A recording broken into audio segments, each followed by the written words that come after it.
मुखवट्यामागचा नवरा भाग 18. बाबांची भेट. गुप्त दरवाजासमोर उभी असलेली व्यक्ती हळूहळू प्रकाशात आली. अनन्याने त्या व्यक्तीकडे पाहिलं. तिला चेहरा ओळखीचा वाटत होता, पण तो चेहरा तिला आठवत नव्हता. विराज तिच्या पुढे उभा राहिला. तुम्ही कोण आहात? त्या व्यक्तीने उत्तर दिलं, माझं नाव निखिल आहे. मी विक्रम पाटील यांच्यासोबत होतो. अनन्या पुढे आली. माझे बाबा कुठे आहेत? निखिलने तिच्याकडे पाहिलं. ते सुरक्षित आहेत. पण त्यांना इथून बाहेर आणण्यासाठी मला तुमची मदत हवी आहे, माधवीने विचारलं. विक्रमने तुला आमच्यापर्यंत का पाठवलं? निखिलने एक जुनी फाईल बाहेर काढली. ही फाईल त्यांनी माझ्याकडे ठेवली होती. त्यांनी सांगितलं की योग्य वेळ आली की ही फाईल अनन्याला द्यायची. अनन्याने फाईल हातात घेतली. पहिल्या पानावर तिचं नाव होतं. तिने पुढचं पान उघडलं. त्यात तिच्या बालपणापासून आतापर्यंतच्या अनेक घटनांची माहिती होती. तिची नोकरी, विराजसोबतची पहिली भेट, देशमुख कुटुंबाशी झालेली जवळीक आणि तिच्या लग्नाची माहिती. अनन्याच्या चेहऱ्यावर आश्चर्य उमटलं. माझ्या आयुष्यात घडलेलं सगळं या फाईलमध्ये कसं आहे? निखिल म्हणाला. कारण विक्रम तुमच्यावर लक्ष ठेवत नव्हते, ते तुम्हाला सुरक्षित ठेवत होते. विराजने विचारलं. मग त्यांना कोणापासून धोका होता? निखिलने उत्तर दिलं, यशवर्धनपासून. आणि त्याहूनही मोठा धोका तुमच्या घरात होता. विराज शांत झाला. माझ्या घरात? निखिलने मान हलवली. पण विक्रमने त्या व्यक्तीचा पुरावा गोळा केला आहे. अनन्याने विचारलं. तो पुरावा कुठे आहे? निखिलने गुप्त मार्गाकडे पाहिलं. तुमच्या बाबांकडे. ते अजूनही जिवंत आहेत आणि ते तुमची वाट पाहत आहेत. अनन्याच्या डोळ्यात अश्रू आले.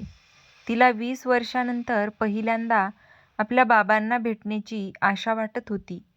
विराजने तिचा हात धरला. आपण त्यांना भेटणार, निखिलने पुढे सांगितलं. पण एक गोष्ट लक्षात ठेवा, आपल्या मागावर लोक आहेत. आपल्याला हा मार्ग शांतपणे पार करावा लागेल. सगळे गुप्त मार्गाने पुढे निघाले.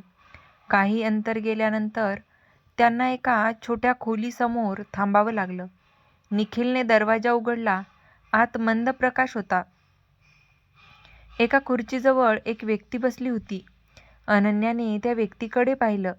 तिचे डोळे भरून आले, कारण त्या चेहऱ्यावर काळाचा प्रभाव दिसत होता. पण ती नजर तिला लहानपणीपासून ओळखीची होती. तो माणूस हळूहळू उभा राहिला. अनन्याच्या डोळ्यातून अश्रू वाहू लागले. बाबा.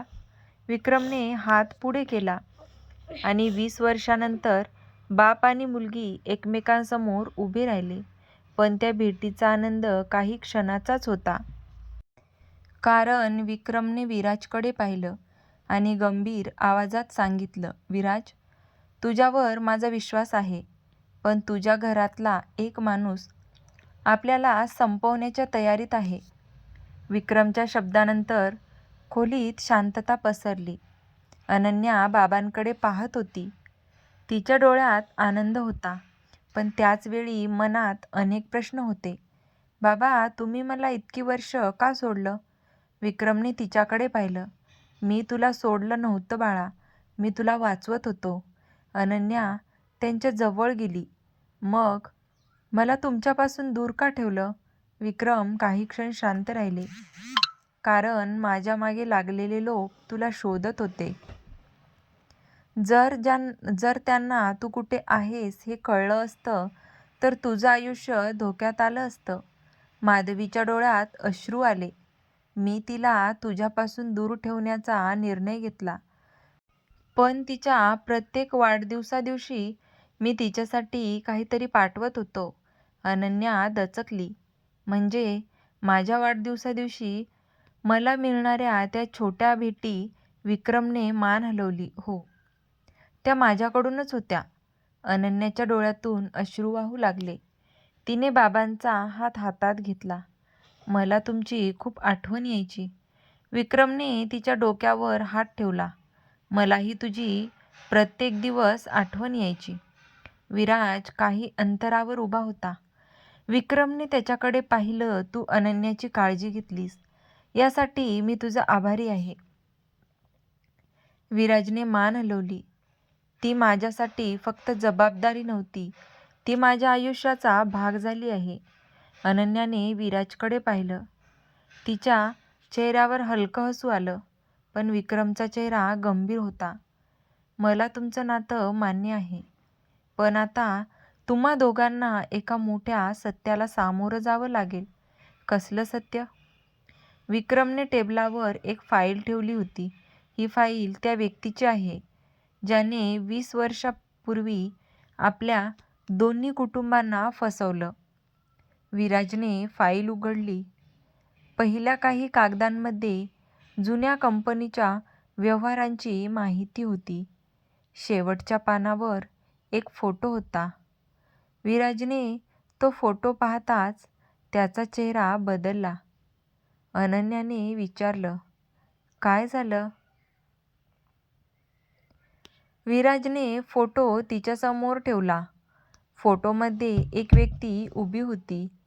अनन्याने त्या चेहऱ्याकडे पाहिलं आणि तीही स्तब्ध झाली, कारण तो चेहरा तिला चांगला परिचित होता. ती व्यक्ती ज्याच्या घरात अनेक वेळा आली होती आणि त्यांच्यावर विश्वास ठेवणारी व्यक्ती म्हणून सगळ्यांना माहिती होती. अनन्याने हळू आवाजात विचारलं, बाबा, हा माणूसच आहे का? विक्रमने गंभीरपणे मान हलवली. हो. पण अजून एक गोष्ट आहे. अनन्याने विचारलं, काय आहे? विक्रमने फाईलमधून एक पत्र काढलं. हे पत्र त्या व्यक्तीने स्वतः लिहिलेलं होतं. या पत्रात त्याने सगळं कबूल केलं आहे. अनन्याने पत्र हातात घेतलं. तिचे हात थरथरत होते. ती पत्र उघडणार इतक्यात बाहेरून मोठा आवाज झाला. निखिल धावत आत आला. आपल्याला इथून लगेच निघावं लागेल. कोणी आपल्याला शोधलं आहे. विराजने विचारलं, कोण? निखिलने उत्तर दिलं, यशवर्धनचे लोक इथे पोहोचले आहेत. विक्रमने अनन्याकडे पाहिलं. बाळा, आता तुला माझ्यासोबत यावं लागेल, कारण पुढचं सत्य तुला माझ्याच डोळ्यासमोर ऐकायचं आहे. बाहेरून येणाऱ्या आवाजामुळे सगळ्यांमध्ये तणाव निर्माण झाला होता. निखिलने गुप्त मार्गाचा दरवाजा बंद केला. विक्रमने अनन्याकडे पाहिलं. बाळा, आता आपल्याकडे वेळ खूप कमी आहे. अनन्याने विचारलं, बाबा, आपण कुठे जाणार आहोत? विक्रमने उत्तर दिलं, जिथे या सगळ्या रहस्याची सुरुवात झाली होती. विराजने विचारलं, ते ठिकाण कुठे आहे? विक्रम काही क्षण शांत राहिले. मग त्यांनी एक जुनं नाव सांगितलं, पाटीलवाडा.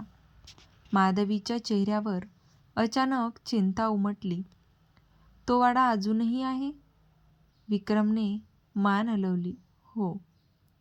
आणि तिथेच त्या रात्रीचा शेवटचा पुरावा लपवला आहे? अनन्याने विचारलं. मग आपण लगेच तिथे जाऊ, विक्रम म्हणाले. हो, पण आपल्याला सावध राहावं लागेल, कारण यशवर्धनला त्या जागेबद्दल माहिती आहे. सगळे गुप्त मार्गाने बाहेर पडले. काही वेळाने ते एका जुन्या गाडीपर्यंत पोहोचले. विराजने गाडी सुरू केली. माधवी आणि अनन्या मागे बसल्या. विक्रम पुढे बसले. काही अंतर गेल्यावर विक्रमने खिडकीबाहेर पाहिलं. 20 वर्षांनंतर हा रस्ता पुन्हा पाहतोय. अनन्याने बाबांकडे पाहिलं. तुम्हाला भीती वाटते? विक्रम हलकं हसले. मला माझ्यासाठी भीती वाटत नाही, मला तुझ्यासाठी वाटते. अनन्याने त्यांचा हात धरला. आता मी एकटी नाही, तुम्ही माझ्या सोबत आहात. आणि विराजही. विराजने आरशातून तिच्याकडे पाहिलं. मी कायम तुझ्या सोबत आहे. गाडी पुढे जात राहिली. पण त्यांना माहिती नव्हतं की त्यांच्या मागे आणखी एक गाडी होती. त्या गाडीमध्ये यशवर्धन बसला होता. त्याच्या हातात एक जुना फोटो होता. त्याने फोटोवर नजर टाकली आणि हळू आवाजात म्हणाला, विक्रम परतला आहे. आता सगळं संपवण्याची वेळ आली आहे. दरम्यान पाटीलवाडा जवळ आला. विक्रमने गाडी थांबवायला सांगितली. सगळे खाली उतरले. समोर जुनं घर होतं. अनन्या काही क्षण त्या घराकडे पाहतच राहिली. तिला एक विचित्र ओळखीची भावना जाणवली. बाबा, मी इथे आधी आले आहे का? विक्रमने तिच्याकडे पाहिलं. हो, तू लहान असताना इथे आली होतीस, पण तुला त्या दिवसाची आठवण नाही. माधवी शांत होती. अनन्याने आईकडे पाहिलं. आई, तुम्ही मला इथे का आणलं होतं? माधवीने उत्तर दिलं, कारण त्या दिवशी तुझ्या आयुष्याचा निर्णय झाला होता. अनन्या थक्क झाली. कसला निर्णय? विक्रमने जुन्या दरवाजाकडे पाहिलं. तुझ्या भविष्याचा. तेवढ्यात घराच्या आतून एक आवाज आला. विक्रम. सगळे थांबले. हा आवाज विक्रमला चांगलाच ओळखीचा होता. त्यांनी हळू आवाजात सांगितलं, तो इथे आहे. विराजने विचारलं, कोण? विक्रमने दरवाजाकडे पाहिलं. ज्याच्यापासून मी 20 वर्ष लपून राहिलो आणि ज्याच्यामुळे तुझं आयुष्य इतकं बदललं. दरवाजा हळूहळू उघडला. समोर एक व्यक्ती उभी होती. अनन्याने त्या चेहऱ्याकडे पाहिलं आणि तिच्या डोळ्यासमोर तिच्या आयुष्यातील अनेक आठवणी उभ्या राहिल्या. दरवाजा पूर्ण उघडला. समोर उभ्या असलेल्या व्यक्तीकडे अनन्या एकटक पाहत राहिली. तिच्या चेहऱ्यावर आश्चर्य होतं, कारण त्या व्यक्तीला तिने अनेक वेळा पाहिलं होतं. पण आज पहिल्यांदाच त्याच्या चेहऱ्यावरचं खरं रूप तिला दिसत होतं. विक्रम पुढे झाले. तू इथे काय करतोयस? त्या व्यक्तीने शांतपणे उत्तर दिलं, तुम्हाला वाटत होतं मी तुम्हाला कधीच शोधू शकणार नाही. माधवीने अनन्याला मागे घेतलं. विराज तिच्या समोर उभा राहिला, पण विक्रमने त्याला थांबवलं. विराज, आता काही करू नकोस. अनन्याने बाबांकडे पाहिलं. बाबा, हा कोण आहे? विक्रम काही क्षण शांत राहिले. मग त्यांनी सांगितलं, हा माणूसच त्या सगळ्या कटाचा मुख्य भाग आहे. अनन्याने त्या व्यक्तीकडे पाहिलं. पण मला याच्यावर विश्वास होता. तो हलकं हसला. विश्वास? हाच तर माझा सर्वात मोठा फायदा होता. विराजचा चेहरा कठोर झाला. तू आमच्या कुटुंबाला का फसवलंस? त्या व्यक्तीने उत्तर दिलं, मला तुमच्या कुटुंबाची संपत्ती हवी होती, पण त्याहूनही मला एक गोष्ट हवी होती. अनन्याने विचारलं, काय? त्याने तिच्याकडे पाहिलं. तुझ्या बाबांकडे असलेला पुरावा. विक्रम म्हणाले, तो पुरावा तुला कधीच मिळणार नाही. त्या व्यक्तीने शांतपणे उत्तर दिलं, मला माहिती आहे, कारण तो पुरावा आता अनन्याच्या हातात आहे. अनन्याने हातातली फाईल घट्ट पकडली. मग अचानक त्या व्यक्तीच्या चेहऱ्यावरचं हसू गायब झालं. त्याने मागे पाहिलं. बाहेर काही गाड्या थांबल्या होत्या. विक्रमने लगेच सांगितलं, आपल्याला इथून निघावं लागेल. पण अनन्या जागेवरच उभी राहिली. तिने त्या व्यक्तीकडे पाहिलं. तुम्ही माझ्या बाबांना इतकी वर्ष का दूर ठेवलंत? त्याने उत्तर दिलं, कारण तुझ्या बाबांना सत्य कळलं होतं. कसलं सत्य? त्याने काही क्षण शांत राहून सांगितलं, तुझ्या जन्माचं. अनन्याचा चेहरा बदलला. विराजने तिचा हात पकडला, पण तिचं लक्ष फक्त त्या व्यक्तीकडे होतं. माझ्या जन्माचं असं काय रहस्य आहे? विक्रमने डोळे मिटले. मला वाटत होतं हा दिवस कधीच येऊ नये. अनन्याने बाबांकडे पाहिलं. मला सगळं सत्य हवं आहे. विक्रमने मान हलवली. ठीक आहे, आज मी तुला सगळं सांगणार आहे, पण त्याआधी तुला एक गोष्ट समजून घ्यावी लागेल. तुझं आयुष्य ज्या नावाने तू ओळखतेस ते तुझं खरं नाव नाही. अनन्याच्या हातातून फाईल खाली पडली. माधवीच्या डोळ्यात अश्रू आले. विराजही स्तब्ध झाला. अनन्याने थरथरत्या आवाजात विचारलं, मग माझं खरं नाव काय आहे? विक्रमने तिच्याकडे पाहिलं आणि अनेक वर्षापासून लपवलेलं ते नाव पहिल्यांदाच सांगितलं. अनन्या पाटील नाही, तू आहेस अनन्या राजवंश सिंघानिया. आणि तुझ्या जन्माचा संबंध त्या संपत्तीशी आहे, जिच्यासाठी आजही अनेक लोक एकमेकांविरुद्ध उभे आहेत. अनन्या काहीच बोलली नाही. तिच्या आयुष्याबद्दल तिला जे काही माहीत होतं ते एका क्षणात बदलून गेलं आणि त्या क्षणी तिला जाणवलं तिची खरी कहाणी आता सुरू झाली होती.